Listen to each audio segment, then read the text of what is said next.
Tony he's feeding me these Chico brewed Sierra Nevada Pale Ales. And you're frowning. And, well, I just want to say that they taste great. They really, really taste good. Hello, and welcome to what is obviously not The Daily Show. I'm obviously not Jon Stewart. I'm Jason Ross, one of the show's 14 writers. Our top story, really our only story, the ongoing writer's strike, which began last Monday after talks broke down. Hello, and welcome to Here in LA, Hollywood Edition. Today we're talking with Jason Ross, who's a writer, a fisherman, a dad, and a multiple Emmy Award winner. He's written for TV shows like The Daily Show and The Tonight Show. He co-wrote a book you might even have on your shelf right now, America the Book, A Citizen's Guide to Democracy in Action. In this spring, he released his first kids' book, The Amazing Beef Squad. Never say die! Let's welcome the best thing to come out of Chico since the man, Jason Ross.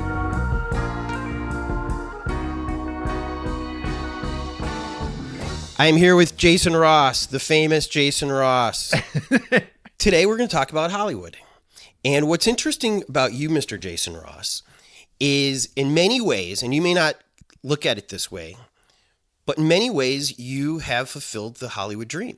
In fact, you did something that I think only a handful of people did, which was you wrote for a New York show while living in Hollywood. We call that the reverse John Bynes because he was writing for Jimmy Kimmel in Brooklyn, probably still is today. So yeah, for about a year and a half in 2013-14, I was writing for Jimmy Fallon from Los Feliz, which was it was great in a lot of ways, and it was also very limited in a lot of ways because I didn't get to know anybody at the show. There was never going to be any advancement for me at that show. And so 2013, this is pre-Zoom. So did you even have video chat going on? It was mostly email, and it worked very well. And I later learned, pretty soon learned, that the reason it worked fairly well for me is that it was running exactly the same way for the people in the office. They were getting the same emails I was getting, and that's how they were working too. And they were submitting by email the same as I was submitting by email. And so a lot of them were sitting in the same room, but they were working individually and getting the same type of assignment emails that I was getting. The thing I was missing every day was a meeting with Jimmy Fallon where he would be reading the jokes for the first time. And there's an interesting setup there where the writers were the audience for their own jokes being read for the first time by the host as he picks which ones he's going to go with and which ones he's going to kill. And so for me, that was a very awkward meeting. And so I'm like, I don't particularly need to be at that meeting. I don't mind missing it. My perception of a writing room in, let's say, The Daily Show or any of these places, and please correct me because I'm sure I'm wrong. Bunch of guys, Doritos, weed, not a lot of writing, not a lot of jokes, just a lot of nonsense. And then finally, okay, let's get the jokes together. In the 1970s, there might have been rooms like that. The Daily Show is a very business-like place, but also a very joyful place where we had a lot of fun in that room. And the job, I saw the job, and I think most people did, as making everybody else laugh based on whatever idea we're kicking around and trying to pitch out the funniest idea. But also, what a lot of people don't understand is that a room at a late night show, those aren't room-written shows. So the room is something where, at least at that show, it was about a 90-minute morning meeting. That was the room most of the time. And that's when we kicked pitches around, when you would pitch your own ideas, when you would build somebody else's pitch and try and figure out what you're going to do that day or maybe the next day. And then later in the day, when things are really getting written, we're getting notes back, we would have what we called gangs, or at other shows, gang rights. And a gang was when, there's this one joke that we need replaced. There's a punchline we need, or there's a new idea that we want to put in right here, and we need a joke on it. And so now everybody who's available gets in one room and gangs out, 6 or 10 punchlines on this one idea. And that's a very focused 15 or 30 minutes right there. That sounds really fun. It's great. It's great fun, but it's not like there's no weed. There's no not much in the way of snack foods away from actual mealtime. Mealtime's a big deal. I don't want to say we didn't eat. We ate pretty well. And at the Daily Show, because they had to feed the crew every day based on their union contract, they had to feed the tech crew. It was not that much more money to just feed everybody. And it kept everybody in the office. Means you don't get a lunch. You don't. And on the far west side of Manhattan, especially at that time, there weren't that many options to eat out on 11th and 12th Avenue. So we ate catered lunch 4 days a week. It was really great. At about the second half of that the run that I was there, we started doing a daily 3 p.m. meeting, which was for the following day. And because that was a slow time when production was busy producing what we had written up until then. And there was a lull of about a half hour, maybe an hour before rehearsal. And we'd come in and the writers and the producers. And that's another thing that people probably would never know about The Daily Show, because writers get so much of the glory at a show like that. But there's a room of what they call studio producers. And I think at most other shows would be called segment producers. And they are as good as anybody in the business. I mean, just ferocious, same day producers who can take something. So I bring them up because they were a lot of the pitches, a lot of like, hey, what is topical today, would be brought in by producers. That was part of their job, is to follow what's been on the news, what have we been seeing on the screens down in their room, and they, we were never short of material at the Daily Show. That was never an issue.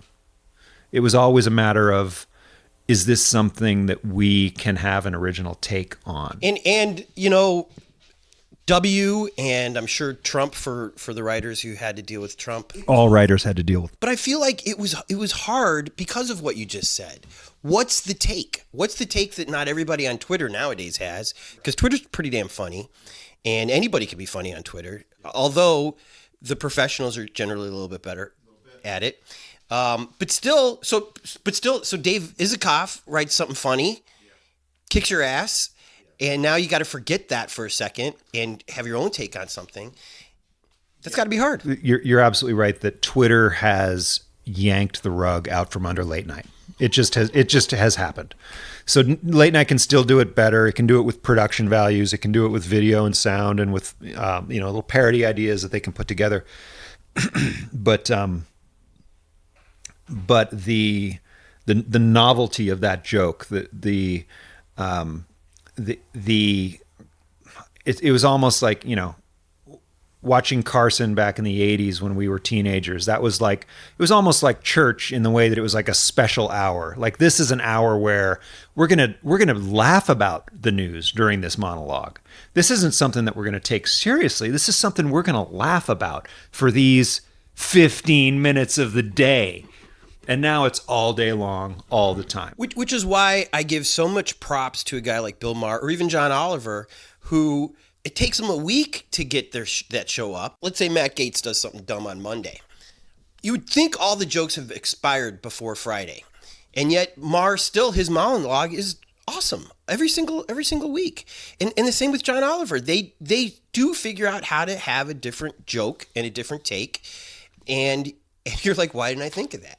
Which I guess is the highest compliment that an audience can. It is a compliment to the staffs of those shows that maybe in that way you could say that Twitter's just forcing everybody to be a little bit better, but I still see it as a seeding of ground that now everybody in the world is making jokes about stuff it used to only be a couple hundred people were doing.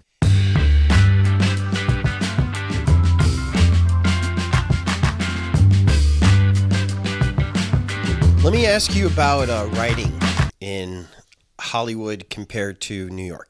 Because my perception would be New York would be almost impossible to write in because there's so many distractions.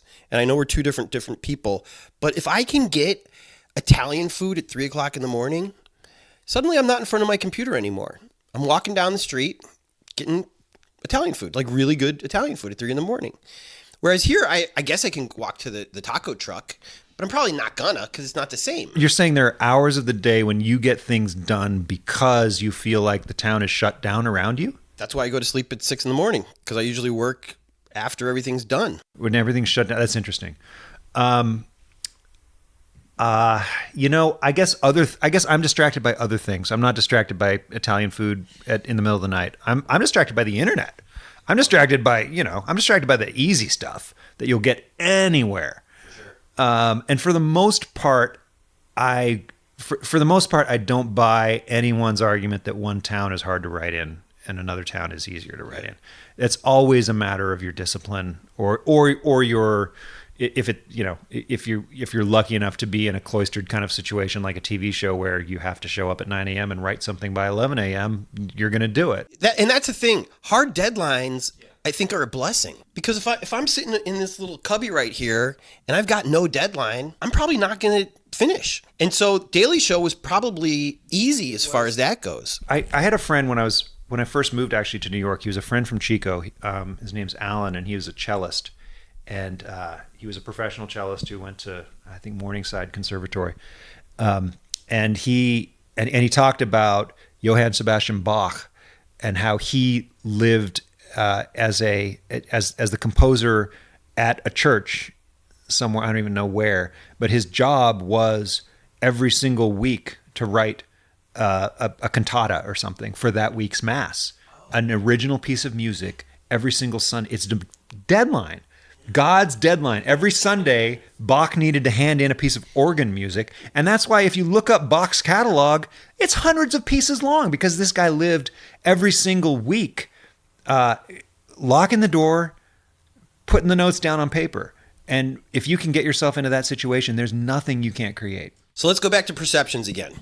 When you were a young boy living in Chico, for those of us who don't know, is in, would you call it Central California? No, it's Northern California by far.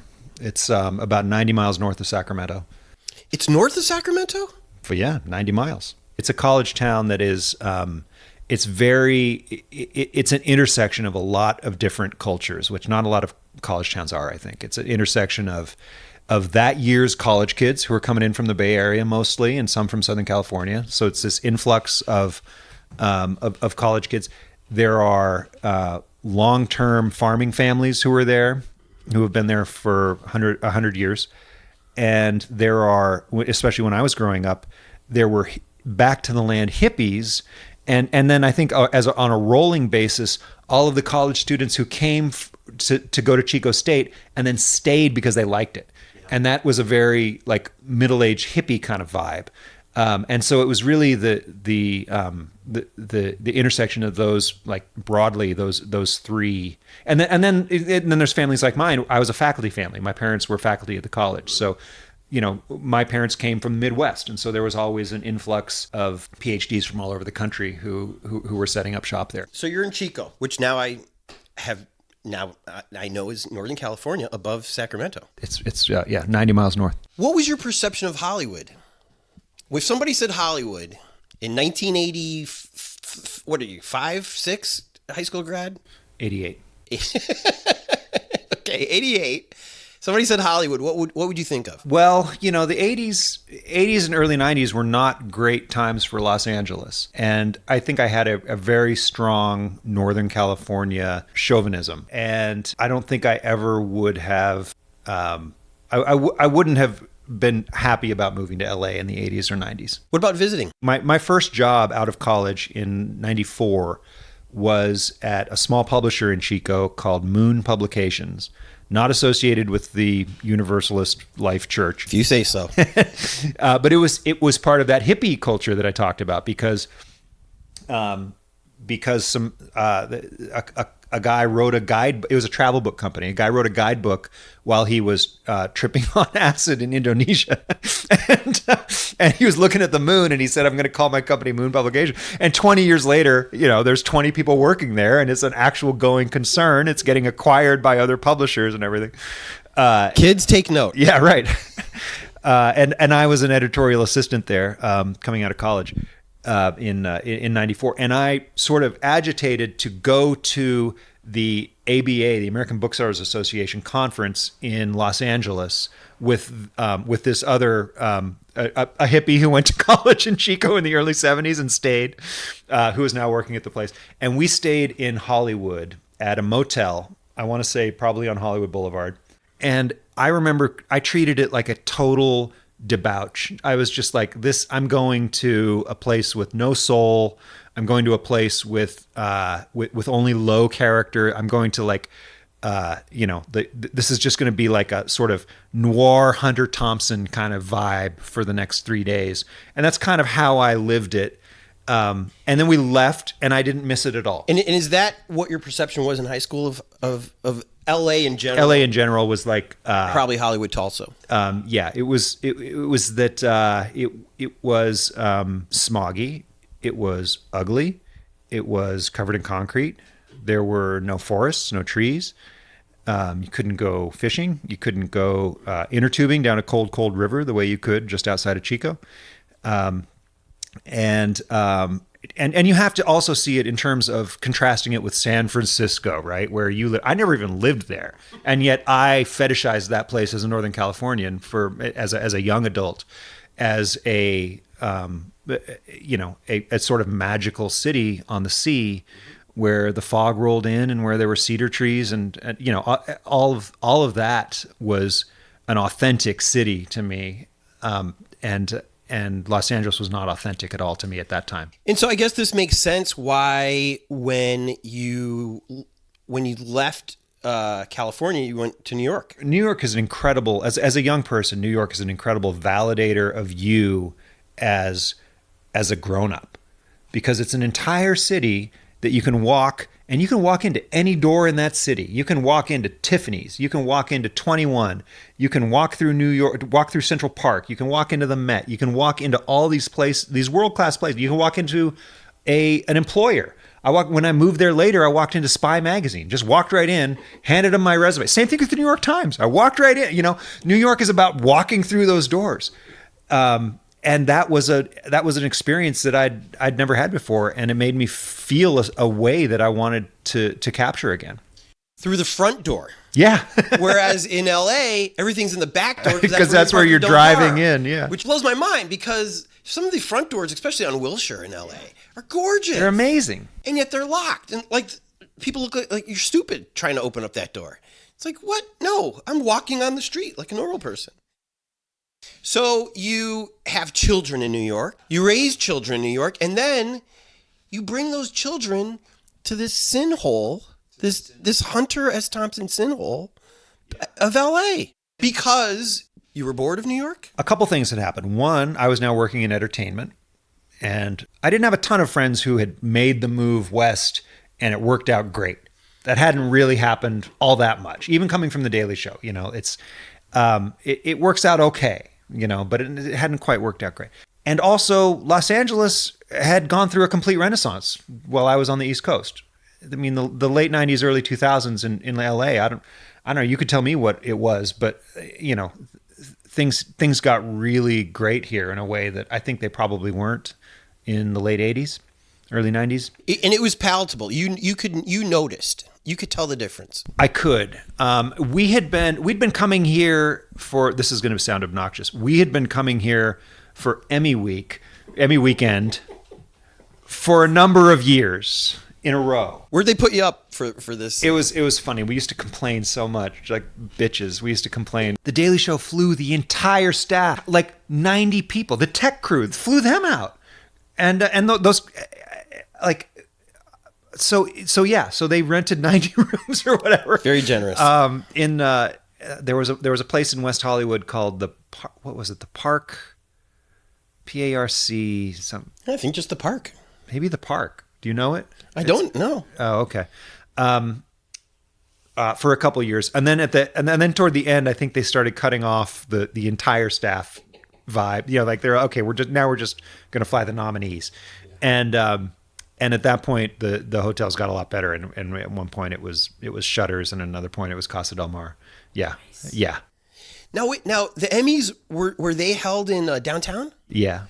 So they were shuttling you from Shutters, from the beach to downtown, which I guess you can do. It's just a 10, but It's still. just a 10, but it's still, That's very generous it's of them. incredibly generous. Because they could have easily said, you're going to be at some crappy downtown. I mean, not crappy. Yeah, we're going to do it. You're right, but it's going to be the Hyatt downtown. Right. Yeah. Compared to Shutters night and day. Yeah. Yeah.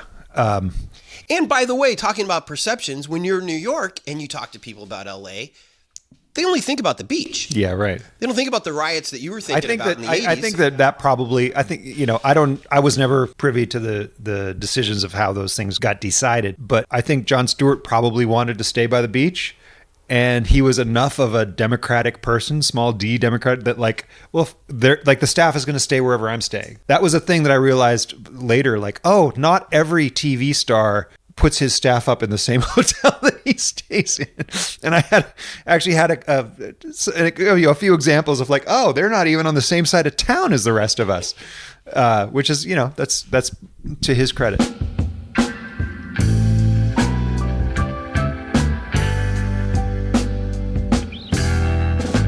So you moved the family to LA. You, I think you were renting for a little while in Los Feliz before you moved to. Did you move to Hollywood proper? We moved to Los Feliz, to Griffith Park Boulevard, and it was a classic rental kind of situation where it was 2013. We flew out here for a week before, maybe a few months before we were going to move.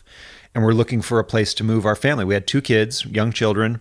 The school districts were a big deal. And so we decided to look for rentals in the Ivanhoe and Franklin and Wonderland districts. Those are 3 elementary schools in LA on the northeast side of LA that are higher rated than just about any others and that have really strong active parent bodies that help keep them that way. We couldn't find anything, and we hired one of those.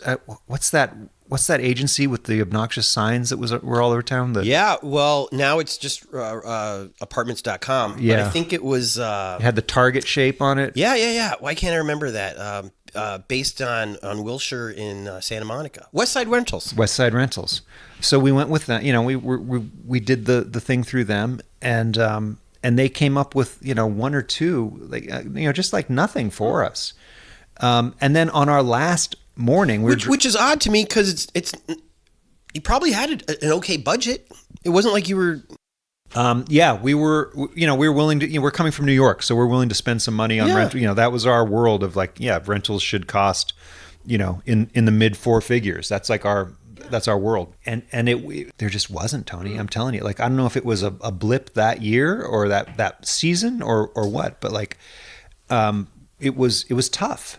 And then on our last day, we checked Craigslist, and our future landlord was advertising on Craigslist and nowhere else. And we did the thing where you show up with the application pre-printed and a check in your hand, which we learned in New York City, which is how you had to get an apartment in 1997. And we were the first ones responding, and they're like, well, of course you can have it. You just showed up with everything in your, and so it was a nice 3-bedroom house on Griffith Park Boulevard, north of Los Feliz Boulevard. That street is sort of it's sort of a shortcut for people who are stuck on Los Feliz. So there's some traffic there, but it's still a nice street, and we liked the neighborhood, and it was in the Franklin district, which is what we were going for. Was this the residence that you were telling me that people would get Airbnbs in the neighborhood? And no, that's actually my current residence. Okay. And I'm actually lucky because I'm telling those stories secondhand. We don't actually have an Airbnb problem in our immediate hood. Well, but that might have been COVID. That could be. But even before COVID, it hadn't happened. But it had happened, a canyon over in a way that we were hearing about. And the issue was that people who rent Airbnbs have big parties, be super loud. Yeah. And the music would vibrate through the canyons and and clog up the streets because, the canyons are, roughly 1 car wide to drive through, Yeah, I mean, think about it. If you're like, let's say you're a 28-year-old miscreant like we used to be, and you want to throw a party, like, are you going to throw it here? I mean, this could be an okay party, but like, if you put together a little bit of money, and it doesn't even take that much. With Airbnb, you put together a little bit of money, and you could have a house with a view, with a deck, with a pool, and you get 5 people chipping in. Maybe you put together $1,000, $2,000, and you're looking like this for the weekend. You're balling. You're balling, and you invite 100 people, and of course they're going to come, and of course they're gonna treat it like they're on vacation. And meanwhile, there's a family next door that's like, all right, well, Tina and Tony used to live there. They were pretty cool. They had a dog we liked. But I guess this is what we got now. And that brings me back to perception. When people say, okay, this is my dream. I want to be a writer. I want to live in New York. Then I want to move to the Hollywood Hills. And I want to raise my family in the Hollywood Hills. Everything's going to be great. And if I can only do A, B, and C, and I get there, it's all gravy. And then as soon as you lean back in that couch, yeah, you hear Pitbull and the Fireball song all night. Yeah, unlivable, totally unacceptable, totally. And I know, I'm a close enough follower of you on social media to know that like you have a very short fuse for city dwellers who complain about city life. But I also don't have a baby that's trying to sleep. I have a very different life than you, but I'm grateful that there are other people who put me back into check and say, hey, not all of us can sleep until noon. And not all of us, In fact, none of us can. You should check that. Well, if you noticed, I said anytime after noon we can do this podcast. And but anyways, but that's what I actually appreciate about life is the dreams that we had as teenagers, especially teenage boys, and the harsh realities of what life is. Even when we hit that home run, what happens? Oh, you didn't step on first. Okay, so outside of that little part of Airbnb world, Mr. Northern California man has now lived in LA for a number of years, raising children. One of your kids is now old enough to start working a part-time summer job, which is awesome. And how do you feel about living in Hollywood now? I love it. Really? I would happily live here the rest of my life. Really? Absolutely love it. Hollywood is by far the most beautiful neighborhood in Los Angeles. This is not at all what I was expecting. Oh, really? No. I mean, I have fantasies about, having some boat that I can live on or something, but like in terms of practical, like, in terms of like real life, like where do I see myself? Like if we could stay in our house until, they wheel me out in some kind of stretcher, I would be thrilled. Because I'm surprised because I felt like you were happy in New York. And it sounds like you loved your childhood in Chico. And we also loved living in Santa Barbara. All of those places are very different than Hollywood. Santa Barbara, Chico, San Diego for your wife, Upper West Side. There ain't no Upper West Side of Hollywood. No, but it's different. And so for you to love it the way that it seems like you do, shout out to Hollywood. Hollywood is the most beautiful neighborhood in Los Angeles because it's a little bit elevated. There's a gradient to the streets. You can look down Vine, and it's actually looking down Vine. There is a Riviera kind of feel to it. I mean, the whole thing that's special about Los Angeles is that it's so the man-made parts are beautiful, and the natural setting is beautiful, and I think that's really at its best combination in Hollywood. Chapter 2. Now to recap, the swimming pool contract was the only reason we were in the park to begin with. It started 9 months ago. We were all in Jared's pool, innocently playing Death Squid versus Machine Gun Shark. It's a slightly more sophisticated game than Stupid Ball, revolving entirely around the battle to control the pool cleaner's 2 sweeper hoses. And that should have been the end of it. 4 friends enjoying the simple pleasure of scouring out each other's eye sockets with high-pressure chlorinated water. But while we dove and gasped, kicked and coughed, elbowed and heaved, our parents were up on the patio drinking pink wine and hatching a plan to ruin our lives. The swimming pool contract decrees that we have to play in the park for an hour every day, even if a dark cloud rolls over McConnell Butte and rains a biblical torrent of frogs onto our heads. Even if it's 0 degrees and snowing nuclear sleet all over Leonardville. Even if the sun goes red giant and scorches the valley into a glassy crust of pure silicon, we must play in the park. We have no say, no leverage, no choice in the matter. Because if we don't play outside, then we can't play video games. So now you're right. Well, you've written, I don't want to call it a children's book, young adult. YA, right? It's actually called middle grade. Middle grade is age-wise one step below young adult. So like the first Harry Potter book was middle grade, and the later ones were young adult. Okay. So was there a deadline for that? I don't actually remember. Did you get in advance? Yeah, I sold it with about a $50. This book, by the way, is called The Amazing Beef Squad, Never Say Die, by Jason Ross. It's available on all the different book-selling platforms. And by the way, you can't get it cheap on eBay because I've tried. That just means that there aren't a lot of used copies floating. No, there are at full hit. You're like, if you want this, you got to pay. It's good. Yeah. So middle grade is a really booming market right now, and it's possible. That's one of the reasons I wrote it. It's possible to sell a book on a proposal in middle grade, which you can't always do.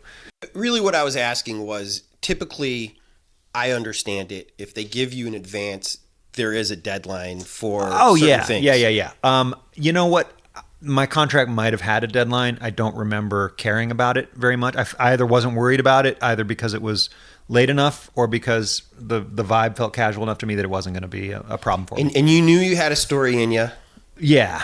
And it wasn't going to be hard to get out. I didn't quite know how I was going to get to the end. You know, they talk about Act 2 problems in writing, where you sort of know. I don't know anything about that. Well, the kind of cliche complaint of a writer is, I'm having problems in Act 2 because that's where the hardest the hardest choices you have to make, and the most creative decisions you have to most creative solutions you need to come up with are in that place where it's not the beginning where, you know, Luke Skywalker is a moisture farmer on Tatooine and he longs for something more exciting, and it's not the end where a bunch of fighters blow up the Death Star. You knew that when you started. Well, we're going to start here and we're going to end here. But what's the Act 2 in the middle? How are you going to turn this into a story that feels like it's going to you're absolutely certain the heroes are going to fail at this point. That's what Act 2 is for. It's to let the heroes fail at their task, and to make the viewer or the reader feel like that is a final failure. It's over. Their dreams are dashed. They're in the garbage disposal. That's literally there is on Dan Harmon's Heroes story of like where the Heroes circle of like 8 different stations. Like one of them is the basement, and it comes and he developed that from Joseph Campbell, which is the same thing that George Lucas was reading when he did Star Wars. And so like if you follow if you track it like minute by minute, like the garbage disposal in Star Wars is like at exactly the point where it's supposed to be on that hero's journey. But that's hard, you know, even with tools as powerful as Joseph Campbell and all that, it's hard to get through Act 2. So I wasn't totally sure how I was going to get through it, but I knew there was I knew there was sort of not exactly, I guess a world, but a world view that these characters, these 13-year-old boys, that they had about their surroundings, about their world, and about the way they move through it that I wanted to pursue. You know, that surprises me that Act 2 would be the struggle for you, because you are a comedic genius. And we all know that most very funny people are also very in touch with the dark side. And isn't Act 2 the dark side? First of all, thank you. That's bullshit, etc. You know, it's not so much the decision to go into the dark side. It's what's going to happen there, and what are the mechanics of it that are going to make it feel like a final failure that actually is a portal into a chance for redemption in Act 3. So it's not so much a matter of your sensibility as your imagination and the at some point it really is, it becomes it becomes almost a mechanical force. The story becomes almost mechanical, that a certain thing has to happen for a certain other thing has to happen, etc. Me growing up in the Midwest in the 70s and 80s, we had our idea of Hollywood, which might have been what a lot of people had, which was it's just this place where Johnny Carson basically runs. And it's just this magical, incredible world.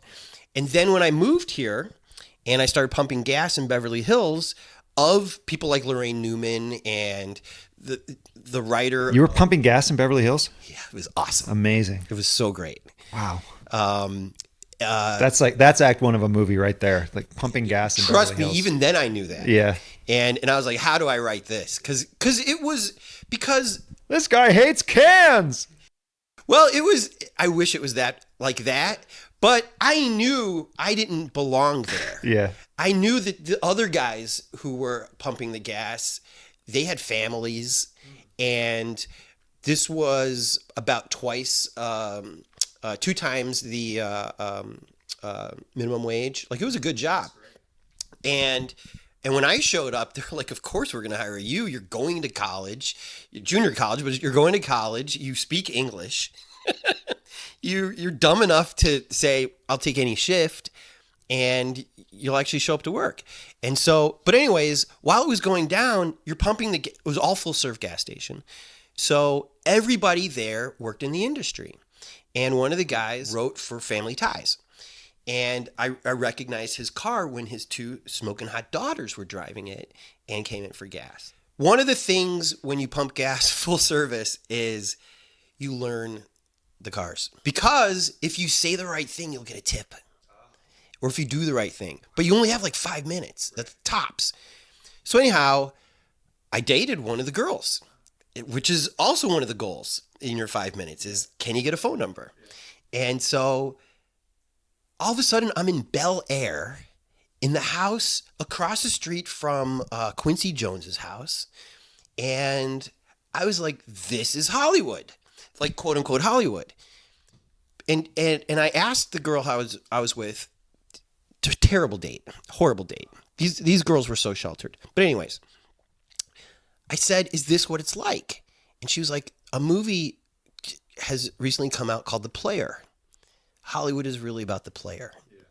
And every now and then I'll ask somebody like you who have actually seen the bowels and the machinery of making this sausage that Paul Schaefer calls the show. And they almost all agree that it is a lot like the player. Would you agree that it's like the player? And in that, sure. in that the writers are super important, yet the studio has their agenda. And even if you're an idealistic writer and you want these unknowns to be in your movie, it's still going to be Bruce Willis and Julia Roberts. I mean, short answer, of course, it's a business. You know, like one of the key phrases is they don't call it show friends, they call it show business.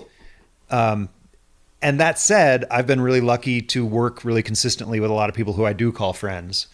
And I think that at a certain level, especially if you can work on a going concern, if you can work on a hit like The Daily Show, where you really are coming into work, just to create. There's no wheeling or dealing in that atmosphere. And Jon Stewart was really he should be commended for keeping that kind of vibe out of that building. It honestly felt a lot like the Daily Nexus, our college newspaper, where people are just coming in trying to make something that they're proud of. When you're doing that, it doesn't feel at all like a cynical movie. It feels like exactly what it is, which is people coming together to create something in the most in just the most natural kind of way, you know, in the same way that, you know, for thousands of years we've put together shows in front of the fire and put together ceremony, you know, like you're bringing all of that to bear on something. And yeah, you need to get paid for it because you're trying to make a living, and you care about that, and you're trying to take care of your career at the same time. But if there really are those sweet spots where you're just working, and that's what I'm here for. And there are people who are here for the power, who are trying to set themselves up as some kind of power broker, some kind of person who says yes or and that's not what draws me. And as long as it's expensive to create these things, then those people will always be there, and someone needs to have control of the budget. But it really, there are enough episodes of just pure joyful creation for me that's what the business is about for me. There's also an adage about Hollywood that it's not what you know, it's who you know. And I think that's why people kind of try to schmooze their way onto a big show so that they can meet the right guy or whatever.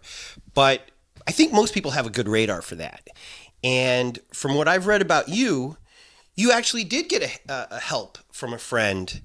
And can you speak to that about how you can give advice to people on how to kind of do that? Yeah, I think that whoever came up with that was a witty kind of person, that it's not what you know, it's who you know, because it's both. And I think that's probably every industry. It's both, because here's the truth. You need people who know you, who can trust you, but also there isn't anybody in any position of responsibility in this business who's going to take too big of a chance on you just because you're their friend. And there it goes back to show business, not show friends, right? No one is going to put their own job, their own position, their own reputation within the business at too much risk by bringing in their friends. Now, I could also name right now probably 10 people who are absolutely infamous for doing that, who bring in their son, their friend, their girlfriend, whatever, generally speaking, people are not going to behave that way. So, I did. I was friends with the head writer of The Daily Show when I got a job on The Daily Show. And it's probably safe to say I would not have gotten the job without it. But I'll also say this. He wouldn't read anything I read for probably 3 years because he didn't want to mix business with friendship. And I respected that. I didn't push him or anything. So when I did finally write a submission for the show, and it went into the stacks, at the Daily Show, they go in blind. There's no name attached to it, and I was able to get the job that way. And that's so. What's the lesson there? I don't know. I guess the lesson is that it's both what you know and who you know, because you can't ever expect anybody to put themselves in jeopardy for you just because they know you. Well, and also don't burn bridges if you can, because LA, as big as it is also really small when it comes to Hollywood. Yeah, Hollywood. And it feels that's something that I heard for a long time, and that I'm really starting to feel it. Like, oh yeah, like this is the third time I've now come across this person. It really is that small of a town. Jason Ross, thank you so much. Thank you, Tony. What's the name of this book again? The Amazing Beef Squad, Never Say Die, from Penguin. Thank you, Mr. Penguin. Here in LA is produced by myself, Tony Pierce, and the man who plays the banjo with the horn player swag, Jordan Katz. Editing, mixing, and music supervision by Jordan Katz. Songs by Orgone and Jordan Katz. We put out new episodes every Monday and Thursday, and we have detailed corresponding blog posts that go with each and every interview that can be found at hereinla.com. Thanks to Charlie and Dylan for the little white crosstops. Special thanks to Cindy for creating the logo, Jen Adams for inspiring me to do this in Kim and Oz's backyard, Jordan for joining forces with me and really making this happen, and shout out to everyone who said nice things about our previous episodes. Go to hereinla.com to find easy ways to get to Jason's book, The Amazing Beef Squad, Never Say Die, or ask for it by name at your local bookstore. Kudos on your 90th birthday, Joe T. Kovac.